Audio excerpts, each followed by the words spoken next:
económicas y sociales de la región. Mientras gran parte del México central y sureño experimentó la revolución como algo impuesto desde arriba,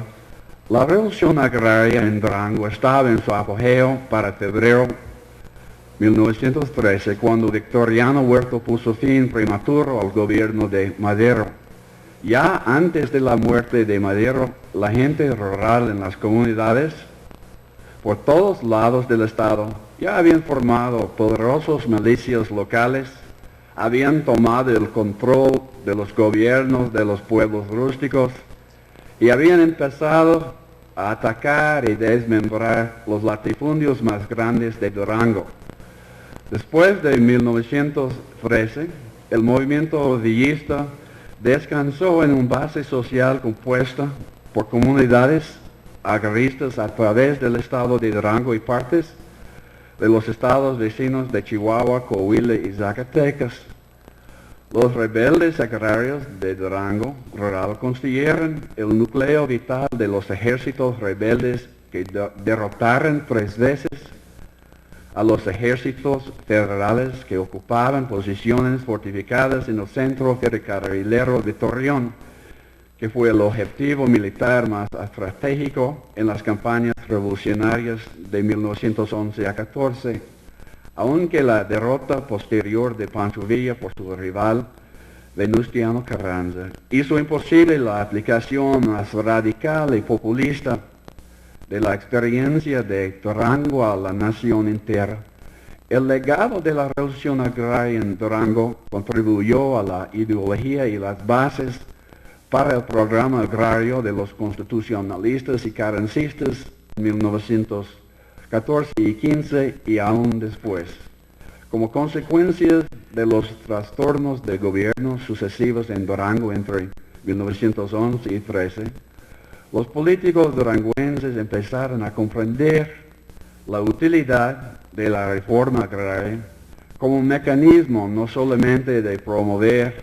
la justicia social o de imponer un equilibrio social entre las clases,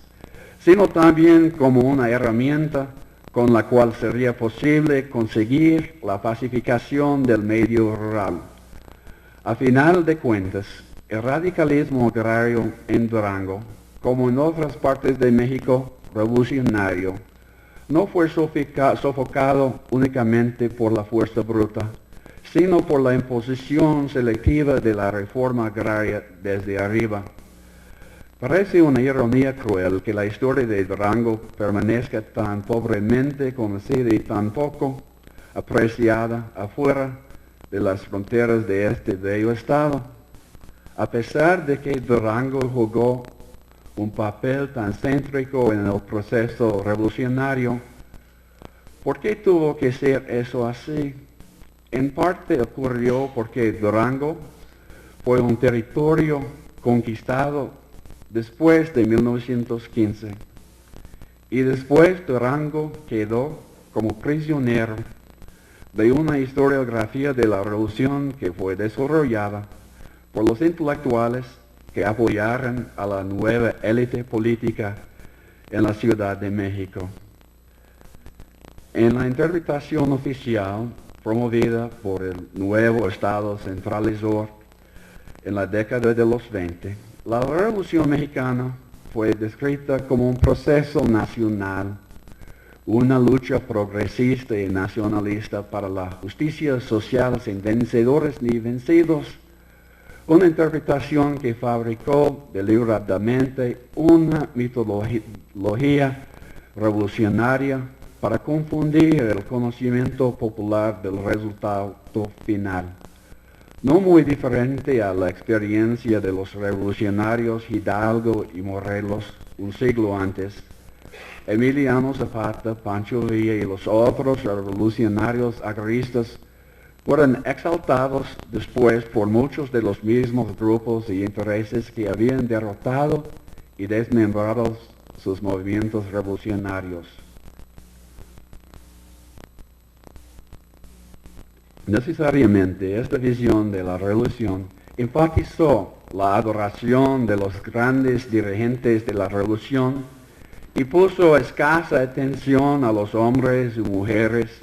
ordinarios y anónimos que verdaderamente transformaron al Durango rural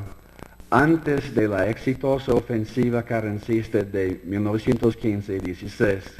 antes de la escritura de la Constitución de 1917 y mucho tiempo antes de los decretos de reforma agraria de Carranza, Obregón y Calles en la década de los 20. Siguiendo inconscientemente las pistas elaboradas por el Estado postrevolucionario, muchos historiadores han continuado hasta hace poco reforzando esta noción de la revolución de arriba porque han ignorado la importancia de los movimientos locales, han pasado por alto las luchas de las personas rurales ordinarios y en su lugar han centrado demasiada atención sobre el proceso nacional. Con tanto cinismo intelectual acerca de la naturaleza real del Estado mexicano postrevolucionario, se puede comprender por qué los revisionistas de la Revolución Mexicana, como Ramón Ruiz, fueron conducidos a concluir que la Revolución Mexicana fue una farsa y que no fue una revolución real en ningún sentido. El movimiento de Zapata ha sido uno de los más intensamente estudiados de todos los movimientos regionales que construyeron la Revolución Mexicana,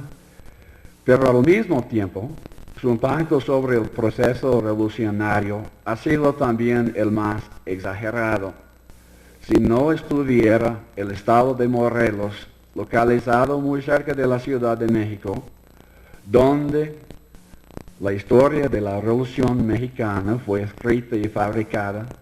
probablemente la Revolución de Morelos hoy podría ser considerada solamente como un movimiento curioso e interesante, pero sin una significación histórica. Los discípulos ideológicos del movimiento zapatista intelectuales de la Ciudad de México, como Antonio Soto y Gama, que buscaron refugio en Morelos después de 1913, casi no contribuyeron a la configuración inicial de las políticas y filosofías agrarias nacionales. De haber tenido éxito la Convención de Aguascalientes contra la rebelión de Carranza después de 1914,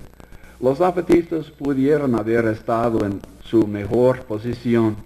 para influir en la elaboración de la política postrevolucionaria. Pero como sucedió con Villa, Zapata fue derrotado y esos intelectuales zapatistas como Soto y Gama solo tuvieron el acceso a las influyentes posiciones del gobierno hasta después de la declaración de Obregón del Plan de Agua Prieta en 1920. Por ese tiempo, la reforma agraria ya había sido convertido en un instrumento establecido de la pacificación rural en el emergente México postrevolucionario. Tan temprano como el otoño de 1914, los partisanos de Carranza comenzaron una ofensiva política con el intento de capturar el apoyo de los campesinos con promesas de una reforma agraria profunda. El arquitecto principal de la reforma agraria de los carrancistas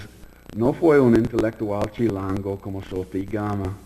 tampoco fue cualquier persona o cualquier otra cosa asociada con Zapata o el movimiento revolucionario en Morelos. En contraste, fue un inmigrante a Durango, un ingeniero de profesión y un funcionario político por decisión, Pastor Rue, quien nunca fue y quien nunca pudo haber sido un radical agrario. Junto con su mentor y patrón, el ingeniero Carlos Patone, Rue dibujó los mapas y localizó las mojoneras deslindadoras de casi todos los latifundios más grandes del Durango porfiriano. Técnicos profesionalmente entrenados y comprometidos completamente con la modernización agrícola, el equipo de Patoni y Rué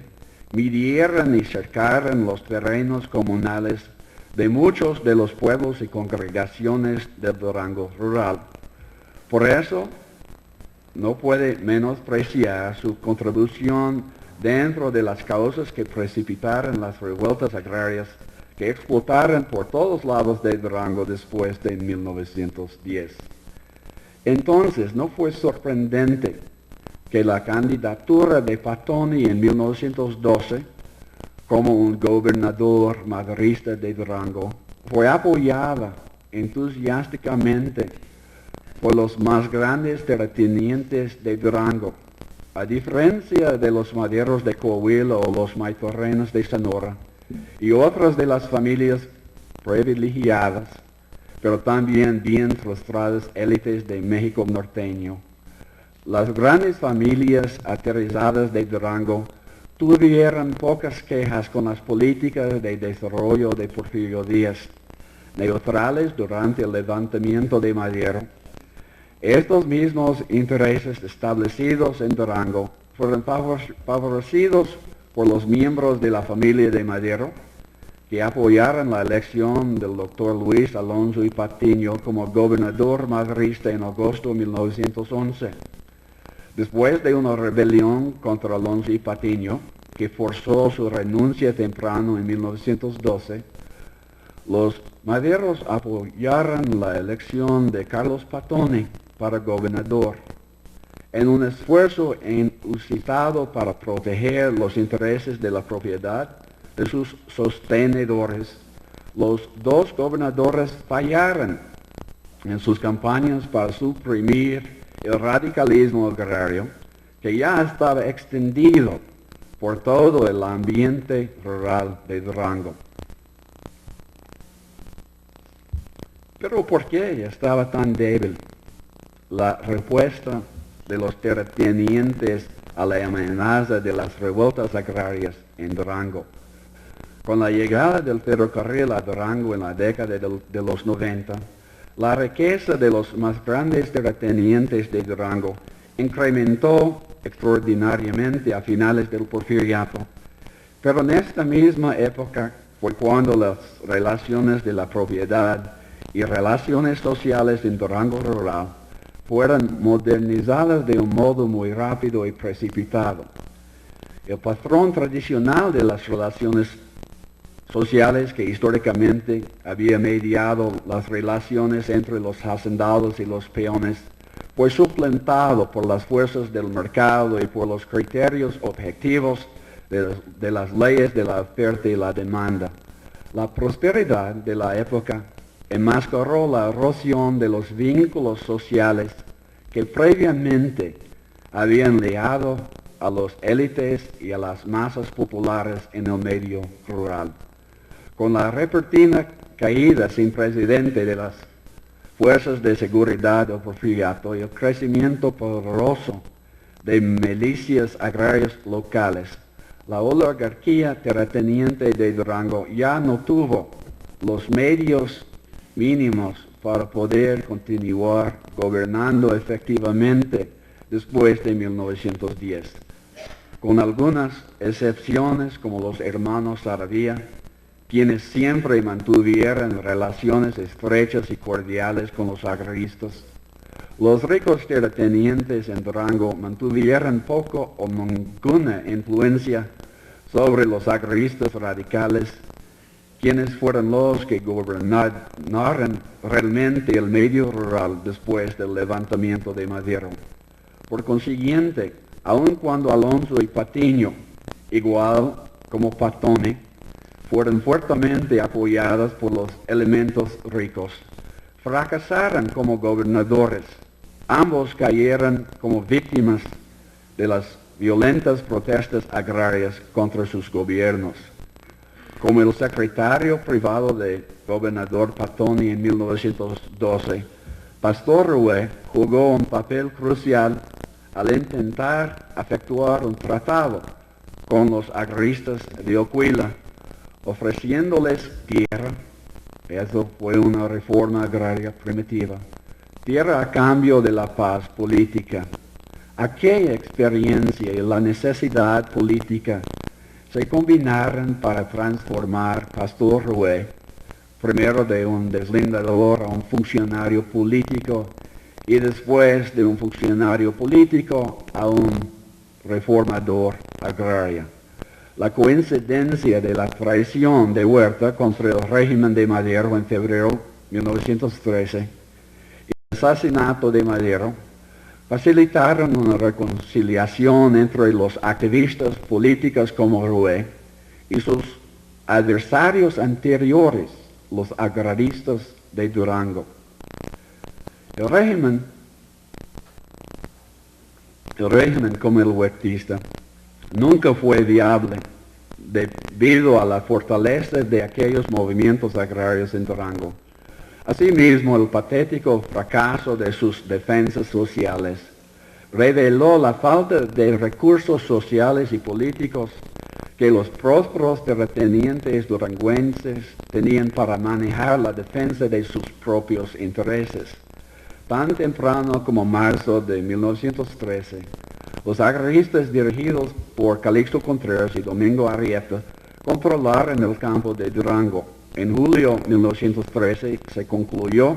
con la ocupación de la capital del estado y de nuevo los agraristas se apostaron para lanzar una ofensiva contra Torreón, lo que marcaría el comienzo del fin para el gobierno de Huerta.